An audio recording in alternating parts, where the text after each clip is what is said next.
ಧನುರಾಶಿ ಧಾರ್ಮಿಕ ಕಾರ್ಯಕ್ರಮದ ಬಗ್ಗೆ ಚಿಂತನೆಯನ್ನು ಮಾಡಿ ನಡೆಸ್ತೀರಿ.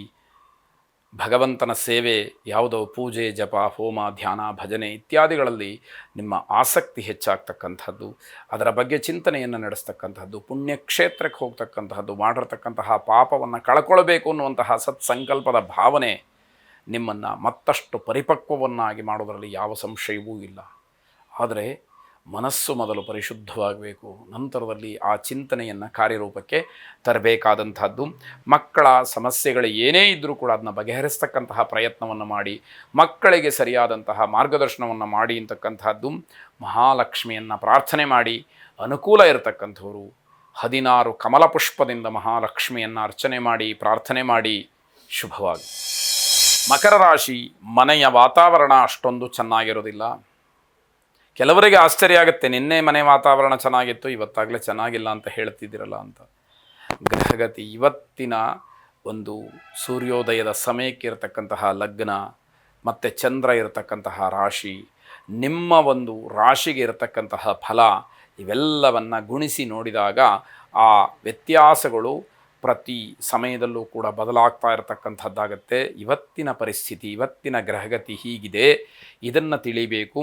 ನಿದ್ರಾಹೀನತೆ, ಆರೋಗ್ಯದ ಬಗ್ಗೆ ಹೆಚ್ಚು ಗಮನವನ್ನು ಕೊಡಬೇಕು. ಯಾವಾಗ ನಿದ್ದೆ ಸಾಕಾಗೋದಿಲ್ಲ, ಯಾವ ಕೆಲಸದಲ್ಲೂ ಆಸಕ್ತಿ ಇರೋದಿಲ್ಲ, ಸಿಟ್ಟು ಬರುತ್ತೆ, ಹಾಗೆ ಕೆಲಸದ ಗುಣಮಟ್ಟ ಕಡಿಮೆ ಆಗುತ್ತೆ, ಆರೋಗ್ಯ ಹಾಳಾಗತ್ತೆ. ಇದೆಲ್ಲವನ್ನು ಗಮನಿಸಿ ಸರಿಪಡಿಸ್ಕೊಳ್ಬೇಕಾದಂಥದ್ದು.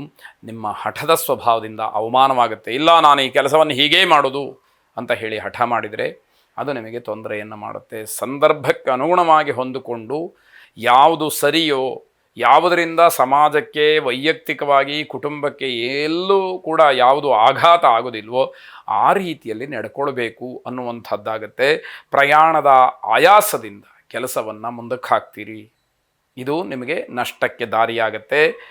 ಮಕ್ಕಳ ಸಹಾಯಕರಿಂದ ನಿಮಗೆ ವಂಚನೆಯಾಗತ್ತೆ.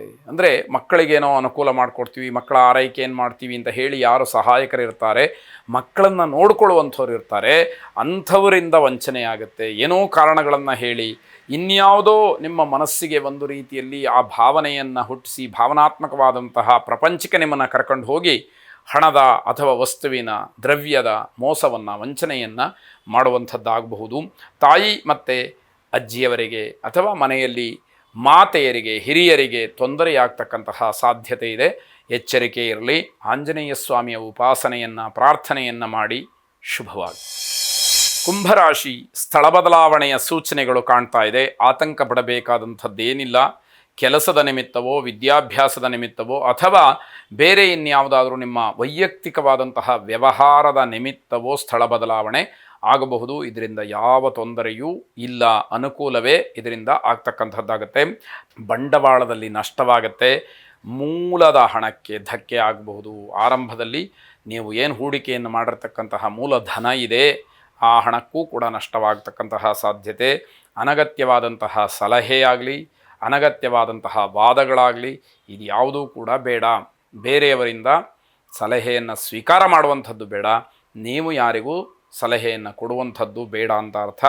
ತಪ್ಪನ್ನು ಸರಿಯಾಗಿ ಗಮನಿಸಿ ತಿದ್ದಿಕೊಳ್ಳದೆ ಇದ್ದರೆ ದೊಡ್ಡ ಅನಾಹುತವಾಗುತ್ತೆ. ಯಾರೋ ಬಂದು ನಿಮಗೆ ಇದು ತಪ್ಪು ಅಂತ ಹೇಳಿದಾಗಲೂ ಕೂಡ ನೀವು ಅದರ ಬಗ್ಗೆ ಗಮನ ಕೊಡಲಿಲ್ಲ ಅಂತಾದರೆ ದೊಡ್ಡ ಅನಾಹುತಕ್ಕೆ ಅದು ಕಾರಣವಾಗಬಹುದು. ಆದಾಯದಲ್ಲಿ ಇಳಿಕೆಯಾಗತ್ತೆ, ಬೇಸರವನ್ನು ಸ್ವಾಭಾವಿಕವಾಗಿ ಅನುಭವಿಸಬೇಕಾದಂಥದ್ದು. ಸೂರ್ಯನಾರಾಯಣನನ್ನು ಪ್ರಾರ್ಥನೆ ಮಾಡಿ. ಬ್ರಹ್ಮಸ್ವರೂಪಮುದಯೇ ಮಧ್ಯಾಹ್ನೇ ತು ಮಹೇಶ್ವರ ಅಸ್ತಮಾನೇ ಸ್ವಯಂ ವಿಷ್ಣುಸ್ತ್ರಯಮೂರ್ತಿರ್ದಿವಾಕರ ಎಂಬುದಾಗಿ 12 ಬಾರಿ ಪಠನೆ ಮಾಡಿ ಪೂರ್ವ ದಿಕ್ಕಿಗೆ ತಿರುಗಿ ಸೂರ್ಯನಾರಾಯಣನನ್ನು ಕುರಿತು ಸೂರ್ಯ ನಮಸ್ಕಾರವನ್ನು ಮಾಡಿ ಶುಭವಾಗಿ. ಕೊನೆಯದಾಗಿ ಮೀನರಾಶಿ, ಆರೋಗ್ಯದಲ್ಲಿ ಇದ್ದಕ್ಕಿದ್ದ ಹಾಗೆ ಏರುಪೇರುಗಳಾಗ್ತಕ್ಕಂಥದ್ದು, ಗಾಬರಿ ಆಗುತ್ತೆ. ಇಷ್ಟು ದಿವಸ ನಾನು ಈ ರೀತಿ ನೋಡಲೇ ಇಲ್ಲ ಅನ್ನುವಂತಹ ಅನುಭವದ ಮಾತು ನಿಮ್ಮಿಂದ ಬರುವಂಥದ್ದಾಗತ್ತೆ. ಇದರ ಜೊತೆಗೆ ಪ್ರತಿ ಕ್ಷಣಕ್ಕೂ ಕೂಡ ವಿರೋಧಿಗಳೇ ಹೆಚ್ಚಾಗ್ತಾ ಹೋಗ್ತಾರೆ, ಶತ್ರುಗಳು ಹೆಚ್ಚಾಗ್ತಾ ಹೋಗ್ತಾರೆ. ಅವರನ್ನು ಎದುರಿಸಬೇಕಾದಂಥದ್ದು ಬಹಳ ಕಷ್ಟ ಸಾಧ್ಯವಾಗ್ತಕ್ಕಂಥದ್ದು. ಸರ್ಕಾರದಿಂದ ಏನಾದರೂ ಲಾಭವಾಗಬೇಕು ಅನ್ನುವಂಥದ್ದಿದ್ದರೆ, ಆ ಯೋಜನೆಗಳಿದ್ದರೆ ಅದು ನಿಮಗೆ ಅನುಕೂಲಕರವಾಗಿರುತ್ತೆ. ನಿಮ್ಮ ಧೈರ್ಯ ಬೇರೆಯವರಿಗೆ ಮಾದರಿಯಾಗತ್ತೆ. ಆದರೆ ಕೋಪವನ್ನು ಮಾಡಿಕೊಳ್ಬೇಡಿ, ಅದನ್ನು ಗಮನಿಸಬೇಕಾದಂಥದ್ದು. ಹಗುರವಾದಂತಹ ಮಾತುಕತೆ ಬೇಸರವನ್ನು ಉಂಟು ಮಾಡುತ್ತೆ.